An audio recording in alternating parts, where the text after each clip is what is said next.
In the world of semiconductor, where tiny circuit power our modern device, there is a crucial step called wafer probing.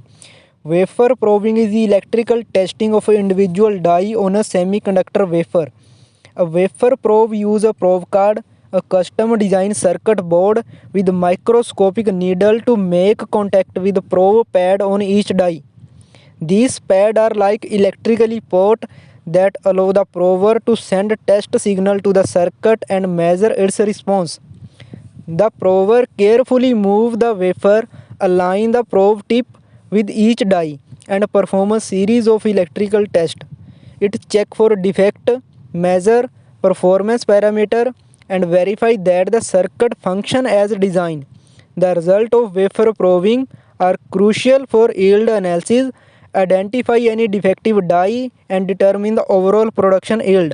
The information is used to improve manufacturing